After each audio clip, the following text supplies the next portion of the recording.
ಕೇವಲ 15 ದಿನಗಳ ಒಳಗೆ ಎರಡನೇ ಬಾರಿ ಕಾಂಗ್ರೆಸ್ ಪಕ್ಷದ ಕೇಂದ್ರ ಕಾರ್ಯಕಾರಿಣಿ ಸಭೆ ಇವತ್ತು ನಡೆಯಿತು.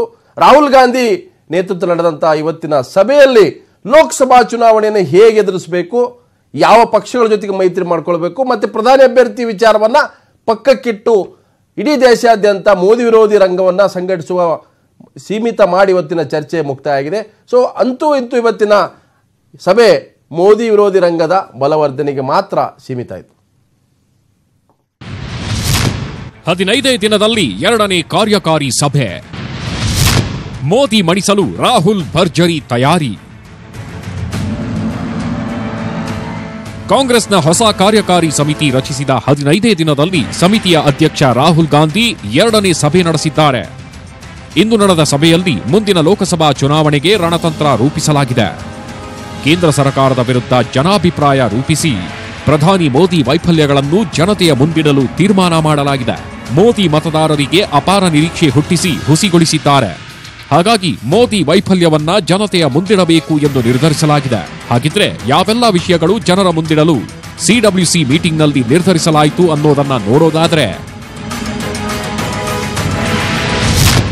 ರಫೇಲ್ ಯುದ್ಧ ವಿಮಾನ ಖರೀದಿ ಹಗರಣದ ಬಗ್ಗೆ ಜನರ ಮುಂದಿಟ್ಟು ವೋಟ್ ಕೇಳಲು ಕಾಂಗ್ರೆಸ್ ಮುಂದಾಗಿದೆ.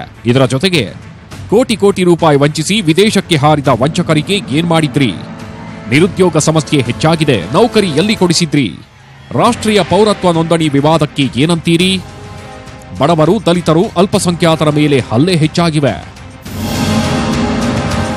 ಕೇಂದ್ರ ಸರ್ಕಾರ ಯಾವ ಕ್ರಮ ಕೈಗೊಂಡಿದೆ ಎಂದು ಕಾಂಗ್ರೆಸ್ ಪ್ರಶ್ನೆ ಮಾಡಿದೆ. कांग्रेस के सभी नेताओं और कार्यकर्ताओं को आह्वान किया कि वो मोदी सरकार के इस षड्यंत्र को कभी कामयाब नहीं होने देंगे. इसके साथ साथ रफेल के मुद्दे पर और बैंक फ्रॉड्स के मुद्दे पर व्यापक चर्चा कांग्रेस कार्य समिति में हुई. ಚರ್ಚೆಗೆ ಬರಲಿಲ್ಲ ಮೈತ್ರಿ ವಿಷಯ. ರಾಹುಲ್ ಗಾಂಧಿ ತೀರ್ಮಾನಕ್ಕೆ ಬದ್ಧ.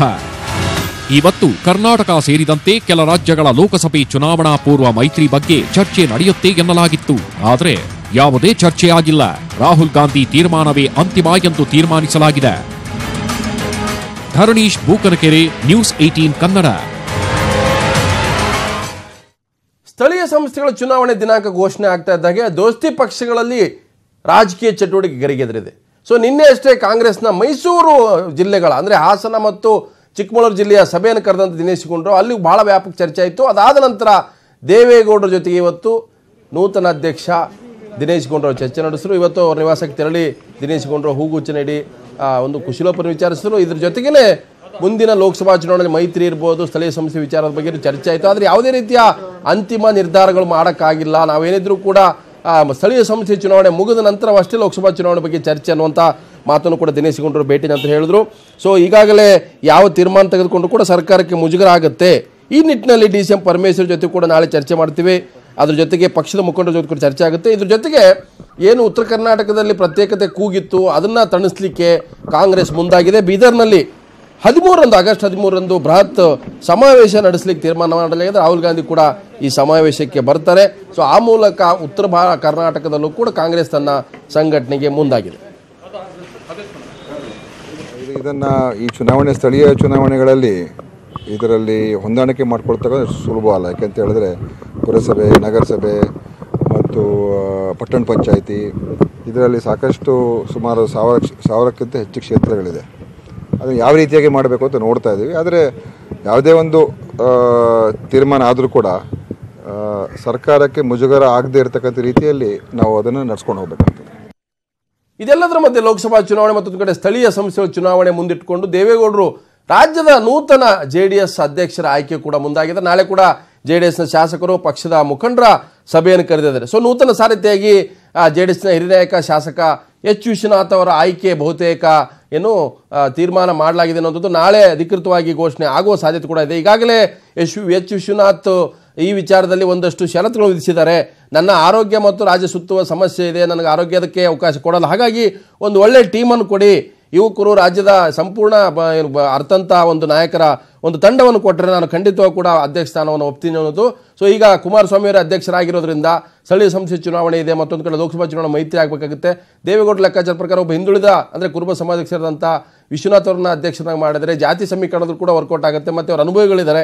ಸೊ ಈ ಕಾರಣಕ್ಕಾಗಿ ಅನೇಕ ಹೆಸರು ಕೇಳಿ ಬಂದಿತ್ತು. ಒಂದು ಕಡೆ ಚಿಕ್ಕನಾಯಕನಹಳ್ಳಿ ಮಾಜಿ ಶಾಸಕ ಸುರೇಶ್ ಬಾಬು, ಮತ್ತೊಂದು ಕಡೆ ಮಧು ಬಂಗಾರಪ್ಪ ಸೇರಿದಂತೆ ಅನೇಕರ ಹೆಸರಿದ್ರು ಕೂಡ ಅಂತಿಮವಾಗಿ ಲೆಕ್ಕಾಚಾರ ದೇವೇಗೌಡರದ್ದು ಏನಂತ ನಾವು ಹಿರಿಯ ಮುತ್ಸದ್ದಿ ನಾಯಕರನ್ನ ಮಾಡಿದ್ರೆ ಪಕ್ಷಕ್ಕೆ ಒಂದು ಇಮೇಜ್ ಬರುತ್ತೆ, ಸಂಘಟನೆ ಕೂಡ ಬೇರೆ ಬೇರೆ ಹಂತದಲ್ಲಿ ಮಾಡ್ಬೋದು ಅನ್ನೋದು. ಹಾಗಾಗಿ ನಾಳೆ ನಡೆಯುವಂಥ ಸಭೆಯಲ್ಲಿ ಅಧಿಕೃತವಾಗಿ ವಿಶ್ವನಾಥ್ ಅವರ ಹೆಸರು ಚರ್ಚೆ ಮಾಡಿ ಘೋಷಣೆ ಮಾಡ್ತಾರ ಅಥವಾ ಇನ್ನಷ್ಟು ಮುಂದೆ ಹೋಗುತ್ತೆ ಅನ್ನೋಂಥದ್ದು. ಬಿಹಾರದಲ್ಲಿ ಏನು ಅಪ್ರಾಪ್ತ ಬಾಲಕಿಯರು ನಡೆದಂಥ ಅತ್ಯಾಚಾರ ಪ್ರಕರಣ ಇದೆ, ಸಾಮೂಹಿಕ ಅತ್ಯಾಚಾರ ಪ್ರಕರಣ. ಈಗ ಅದು ಬಿಹಾರದಿಂದ ದೆಹಲಿಗೆ ಶಿಫ್ಟ್ ಆಗಿದೆ. ಸೊ ನಿತೀಶ್ ಕುಮಾರ್ ವಿರುದ್ಧ ಅಲ್ಲಿಯ ವಿರೋಧ ಪಕ್ಷಗಳು ಏನು ಆರ್ಜೆಡಿಯ ಪ್ರಮುಖ ತೇಜಸ್ವಿ ಯಾದವ್ ನೇತೃತ್ವದ ವಿರೋಧಿ ಪಕ್ಷಗಳ ರಂಗ ಇವತ್ತು ದೆಹಲಿಯ ಜಂತರ್ ಮಂತರ್ಗೆ ಶಿಫ್ಟ್ ಆಯಿತು. ಸೊ ಆ ಮೂಲಕ ಏನು ವಿಧಾನಸೌಧದ ಮುಂದ್ಗಡೆ ಮೋದಿ ವಿರೋಧಿ ಪಕ್ಷಗಳು ಒಂದಾಗಿದ್ರು, ಅದಾದ ನಂತರ ಇದು ಎರಡನೇ ವೇದಿಕೆ ಅಂತ ಹೇಳ್ಬೋದು. ಸೊ ಬಿಹಾರದಲ್ಲಿ ನಡೆದಂಥ ಅತ್ಯಾಚಾರ ಪ್ರಕರಣಗಳ ಏನು ವಿಚಾರ ಇದೆ, ಅದರಲ್ಲಿ ಆರೋಪಿಗಳನ್ನು ರಕ್ಷಣೆ ಮಾಡ್ತಕ್ಕಂಥ ಕೆಲಸವನ್ನು ನಿತೀಶ್ ಕುಮಾರ್ ಮಾಡ್ತಾ ಇದ್ದಾರೆ. ಹಾಗಾಗಿ ಈ ವಿಚಾರದಲ್ಲಿ ಸಂಪೂರ್ಣವಾಗಿ ತನಿಖೆಯನ್ನು ಮಾಡಬೇಕು. ನಿತೀಶ್ ಕುಮಾರ್ ಅವರು ಸುಶಾಸನ ಅಂತ ಸುಮ್ಮನೆ ಹೇಳ್ತಾರೆ, ನಿಜವಾದಂಥ ಗುಂಡಾ ರಾಜ್ಯ ಆಗಿದೆ ಬಿಹಾರ್. ಸೊ ಅದರ ವಿರುದ್ಧ ಇವತ್ತು ಬಿಜೆಪಿ ವಿರೋಧಿ ಪಕ್ಷಗಳು, ನಿತೀಶ್ ವಿರೋಧಿ ಪಕ್ಷಗಳು ಒಂದಾಗಿ ದೆಹಲಿಯ ಜಂತರ್ ಮಂತರ್ನಲ್ಲಿ ಕ್ಯಾಂಡಲ್ ಮಾರ್ಚ್ ಮಾಡಿದ್ದಾರೆ, ಮೇಣದ ಬತ್ತಿ ಹಚ್ಚಿ ತಮ್ಮ ಪ್ರತಿಭಟನೆಯನ್ನು ಮಾಡಿದ್ರು. ಇದ್ರ ಮೂಲಕ 2019 ಲೋಕಸಭಾ ಚುನಾವಣೆ ಮಹಾಗಠಬಂಧನ್ ವೇದಿಕೆ ಕೂಡ ಸ್ಪಷ್ಟವಾಗಿ ಎದ್ದು ಕಾಣ್ತಾ ಇದೆ.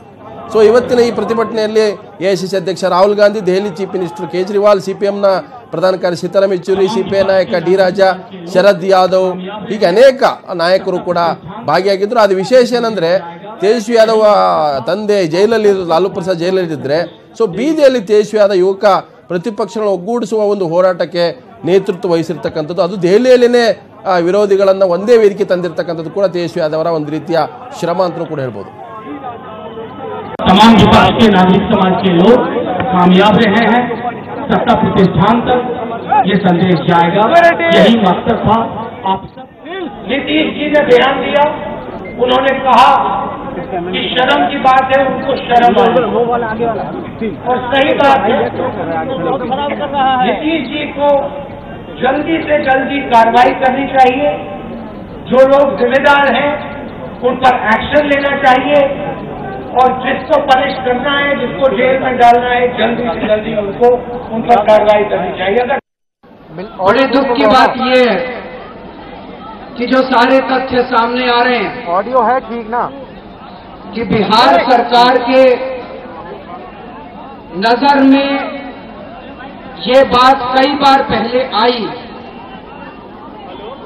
एनजीओज ने, अलग अलग सरकारी संस्थाओं ने बिहार सरकार को बताया कि जो कुछ उन होम्स में चल रहा है.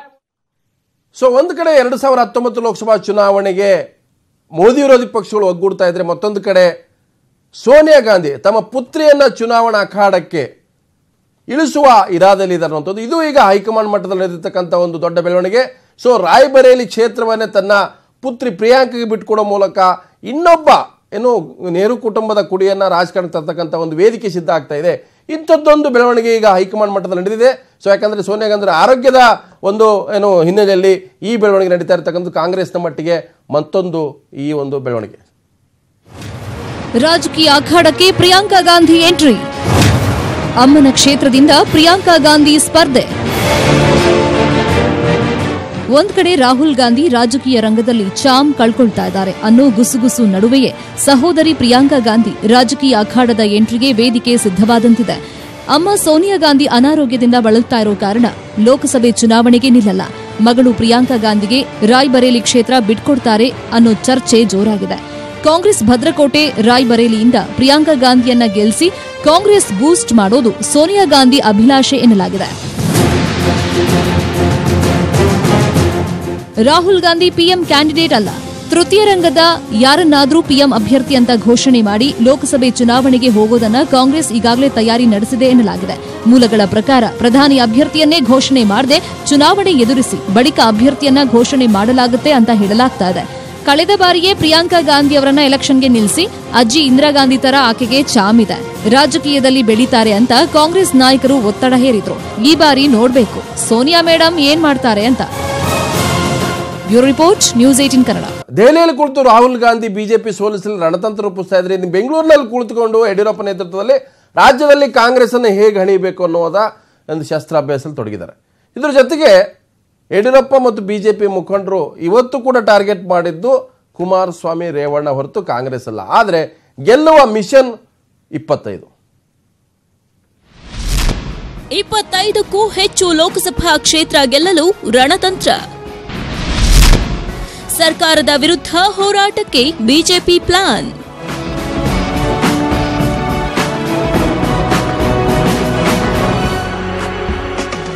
ವಿಧಾನಸಭೆಯಲ್ಲಿ ಆಗಿದ್ದ ಎಡವಟ್ಟುಗಳನ್ನು ಸರಿ ಮಾಡಿಕೊಂಡು 25ಕ್ಕೂ ಹೆಚ್ಚು ಲೋಕಸಭಾ ಕ್ಷೇತ್ರಗಳನ್ನು ಗೆಲ್ಲಲು ಬಿಜೆಪಿ ಮುಂದಾಗಿದೆ. ಬೆಂಗಳೂರಿನ ಬಿಜೆಪಿ ಕಚೇರಿಯಲ್ಲಿಂದು ನಡೆದ ಕಾರ್ಯಕಾರಿಣಿ ಸಭೆಯಲ್ಲಿ ಗೆಲುವಿನ ತಂತ್ರಗಳ ಬಗ್ಗೆ ಚರ್ಚಿಸಲಾಯಿತು. ಸಿಎಂ ಕುಮಾರಸ್ವಾಮಿ ಅವರ ಕಣ್ಣೀರು, ರೇವಣ್ಣ ಸೂಪರ್ ಸಿಎಂ ಆಗ್ತಿರೋದು ಹಾಗೂ ಅಭಿವೃದ್ಧಿ ಯೋಜನೆಗಳ ಸ್ಥಗಿತದ ಬಗ್ಗೆ ಚರ್ಚೆ ನಡೆಯಿತು. ದೋಸ್ತಿ ಸರ್ಕಾರದಲ್ಲಿ ಭ್ರಷ್ಟಾಚಾರ ತಾಂಡವವಾಡ್ತಿದೆ ಎಂದು ವಿಪಕ್ಷ ನಾಯಕ ಯಡಿಯೂರಪ್ಪ ಆರೋಪ ಮಾಡಿದ್ರು. ಹಿಂದೆಂದೂ ಇಲ್ಲದ ರೀತಿಯಲ್ಲಿ ದೊಡ್ಡ ಪ್ರಮಾಣದಲ್ಲಿ ಭ್ರಷ್ಟಾಚಾರ ತಾಂಡವಾಡ್ತಾ ಇದೆ. ಒಂದು ರೀತಿ ವರ್ಗಾವಣೆಯ ದಂಧೆನಲ್ಲಿ ಈ ಸರ್ಕಾರ ನಿರತವಾಗಿರುವಂತಹದ್ದು. ಮಂತ್ರಿಮಂಡಲದಲ್ಲೂ ಸಹ ರೇವಣ್ಣವರ ಅನೇಕ ರೀತಿಯ ಹಸ್ತಕ್ಷೇಪದಿಂದ ಗೊಂದಲದ ಗೂಡಾಗಿರುವಂತಹದ್ದು. ಡಿವಿ ಸದಾನಂದ ಗೌಡ ಸಿಎಂ ಕಣ್ಣೀರಿನ ಬಗ್ಗೆ ಲೇವಡಿ ಮಾಡಿದ್ರು. ಕಣ್ಣೀರು ಹಾಕುವುದಕ್ಕೂ ಒಂದು ಇತಿಮಿತಿ ಇದೆ. 2-3 ಕರ್ಚೀಫು ಒದ್ದೆ ಹಾಕುವಷ್ಟು ರೀತಿಯ ಕಣ್ಣೀರು ಒಬ್ಬ ಮುಖ್ಯಮಂತ್ರಿ ಆದವ ಹಾಕ್ಬಾರ್ದು.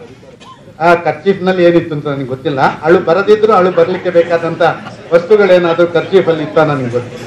ಇವತ್ತು ರಾಜ್ಯದ ರಾಜಕಾರಣ ಇದು ನಿಂತ ನೀರಲ್ಲ. ಯಾವತ್ತು ಬೇಕಾದ್ರೂ ಪ್ರೆಸ್ ಗೇಟ್ಗಳನ್ನು ಓಪನ್ ಮಾಡಲಿಕ್ಕೆ ಯಾವತ್ತು ಬೇಕಾದ್ರೂ ಆಗ್ಬೋದು. ಅಂತ ವಿಪರೀತ ಮಳೆ ಬಂದು ಎಲ್ಲೆಲ್ಲಿ ಏನೇನು ಆಯ್ತೋ ಅದೇ ರೀತಿ ರಾಜ್ಯದಲ್ಲಿ ಕೂಡ ಆಗ್ತಾ ಇರುವಂತದ್ದು ನೋಡ್ತೇವೆ. ಯಾವುದೇ ಸಂದರ್ಭದಲ್ಲಿ ಕೂಡ ರಾಜ್ಯದ ಸರ್ಕಾರ ಬೀಳ್ಬಹುದು, ಮತ್ತೆ ಯಡಿಯೂರಪ್ಪರು ರಾಜ್ಯದ ಮುಖ್ಯಮಂತ್ರಿ ಆಗ್ಬಹುದು ಅಂತ ಹೇಳುವಂತ ವಿಶ್ವಾಸ ನಮಗೆ.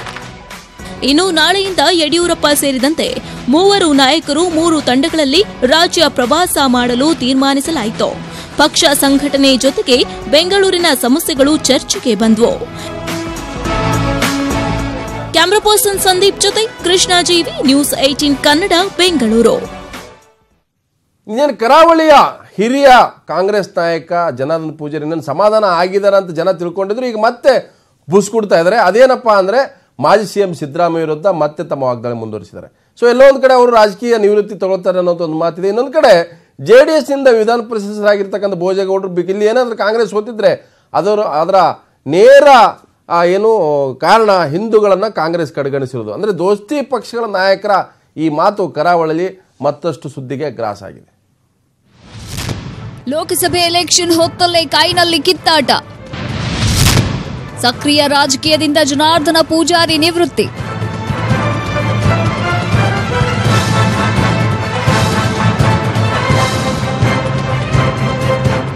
ಕಾಂಗ್ರೆಸ್ ಹಿರಿಯ ಮುಖಂಡ ಕೇಂದ್ರದ ಮಾಜಿ ಸಚಿವ ಜನಾರ್ದನ ಪೂಜಾರಿ ಸೈಡ್ಲೈನ್ ಆಗಿದ್ದಾರೆ ಅನ್ನೋದು ಹೊಸ ಸುದ್ದಿ ಏನಲ್ಲ. ಕಳೆದ ಅಸೆಂಬ್ಲಿ ಚುನಾವಣೆ ವೇಳೆ ರಾಹುಲ್ ಗಾಂಧಿ ಸೂಚನೆಯಂತೆ ಪ್ರಚಾರದಲ್ಲಿ ರಮಾನಾಥ್ ರೈ ಜೊತೆ ಓಡಾಡಿ ಒಂದಿಷ್ಟು ಪ್ರಚಾರ ಮಾಡಿದ್ರು. ಈಗ ಲೋಕಸಭೆ ಚುನಾವಣೆ ಬರ್ತಿದ್ದಂತೆ ಸಿಡಿದೆದ್ದಿದ್ದಾರೆ ಪೂಜಾರಿ.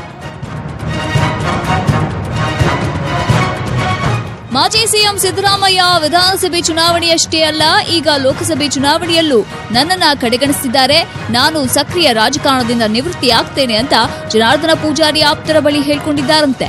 ರಮಾನಾಥ್ ರೈಗೆ ಈ ಬಾರಿ ಟಿಕೆಟ್ ನೀಡುವ ಮುನ್ಸೂಚನೆ ಸಿಕ್ಕಿದೆ ಎಂದು ಬೇಸರ ವ್ಯಕ್ತಪಡಿಸಿದ್ದಾರೆ ಎನ್ನಲಾಗಿದೆ. ಹಿಂದೂಗಳನ್ನ ಕಡೆಗಣಿಸಿದ್ದೇ ಕಾಂಗ್ರೆಸ್ ಸೋಲಿಗೆ ಕಾರಣ.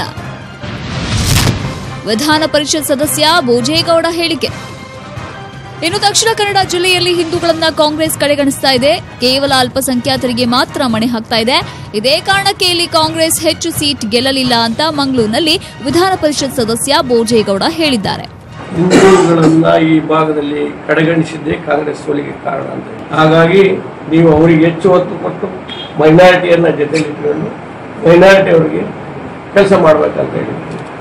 ಈಗ ಕಾಂಗ್ರೆಸ್ ಸೋಲಿಗೆ ಪ್ರಮುಖವಾಗಿರ್ತಕ್ಕಂಥ ಕಾರಣನೇ. ಹಾಗಾಗಿ ನೀವು ಅದನ್ನು ಹೆಚ್ಚು ಒತ್ತು ಕೊಟ್ಟು ಕೆಲಸ ಮಾಡಿ. ಆದ್ರೆ ಭೋಜೇಗೌಡ ಯಾಕೆ ಹಾಗೆ ಮಾತನಾಡಿದ್ರು ಗೊತ್ತಿಲ್ಲ ಅಂತ ಸಚಿವ ದಕ್ಷಿಣ ಕನ್ನಡ ಜಿಲ್ಲೆಯವರೇ ಆದಂತಹ ಯುಟಿ ಖಾದರ್ ಹೇಳಿದ್ದಾರೆ. ಕಾಂಗ್ರೆಸ್ ಸರ್ಕಾರ ಎಲ್ಲ ಜಾತಿ, ಎಲ್ಲ ಮತ, ಎಲ್ಲ ವರ್ಗ ಮತ್ತು ಎಲ್ಲ ಧರ್ಮವನ್ನು ಅತ್ಯಂತ ಪ್ರೀತಿಯಿಂದ ಸಮಾನತೆಯಿಂದ ನೋಡಿಕೊಂಡು ಹೋಗುವಂಥದ್ದು. ಯಾವುದೇ ಧರ್ಮವನ್ನು ಕಾಂಗ್ರೆಸ್ ಇವತ್ತು ಕಡೆಗಣಿಸಲಿ ಇಲ್ಲ. ಕಾಂಗ್ರೆಸ್ ಒಳಗೆ ಕಿತ್ತಾಟ ಒಂದ್ ಕಡೆ ಆದ್ರೆ ಸೂಪರ್ ಸಿಎಂ ಎಂದೇ ಖ್ಯಾತನಾಮರಾದಂತಹ ಸಚಿವ ಎಚ್ ಡಿ ರೇವಣ್ಣ ವಿರುದ್ಧ ಮಾಲೂರು ಕಾಂಗ್ರೆಸ್ ಶಾಸಕ ಕೆವೈ ನಂಜೇಗೌಡ ಕಿಡಿಕಾರಿದ್ದಾರೆ. ಕೋಲಾರ ಹಾಲು ಒಕ್ಕೂಟದಿಂದ ಗುಡ್ ಲೈಫ್ ಹಾಲು ವಿತರಣೆ ಟೆಂಡರ್ ಅನ್ನ ಹಾಸನಕ್ಕೆ ಕೊಂಡೊಯ್ಯಲು ಪ್ಲಾನ್ ಮಾಡಿದ್ದಾರೆ ಎಂದು ಆರೋಪ ಮಾಡಿದ್ದಾರೆ. ಅಲ್ಲ, ಈಗೆಲ್ಲ ಮಾಡ್ಕೊಂತ ಇದ್ದಾರೆ. ಅವತ್ತು ಯಾರು ಗುಡ್ ಲೈಫ್ ಮಾಡೋರೇ ಇಲ್ಲ ನಮ್ಮ ರಾಜ್ಯದಲ್ಲಿ. ಅವತ್ತು 20 ವರ್ಷ ಮೊದಲೇ ನಾವು ಮಾಡಿದ್ವಿ. ನಾವು ಅದು ಈಗೆಲ್ಲ ಮಾಡ್ಕೊಂತ ಇದ್ದಾರೆ. ಮಾಡ್ಕೊಂಡು ಇವತ್ತು ಮಾರ್ಕೆಟಿಂಗ್ ಮಾಡಕ್ಕೆ ಬೇಕಾದಷ್ಟು ಅವಕಾಶ ಇದೆ, ಮಾಡ್ಕೊಳ್ಳಿ. ನಮಗೇನು ಕೊಟ್ಟಿದ್ರು ಅದನ್ನು ತಗೊಂಬೇಡಿ ಅಂತ ನಮ್ಮ ವಾದ. ಕೆಎಂಎಫ್ ಮೇಲೆ ಒತ್ತಡ ಹಾಕಿ ಹಾಲು ಉತ್ಪಾದನೆ ಟೆಂಡರ್ ಪಡೆಯೋದಕ್ಕೆ ರೇವಣ್ಣ ತಂತ್ರ ಮಾಡಿದ್ದಾರೆ ಅಂತ ಈಗಾಗಲೇ ಸಿಎಂಗೆ ಕೋಲಾರದ ಕಾಂಗ್ರೆಸ್ ಮುಖಂಡರು ದೂರು ಕೂಡ ನೀಡಿದ್ದಾರೆ. Bureau report, news 18 Kannada.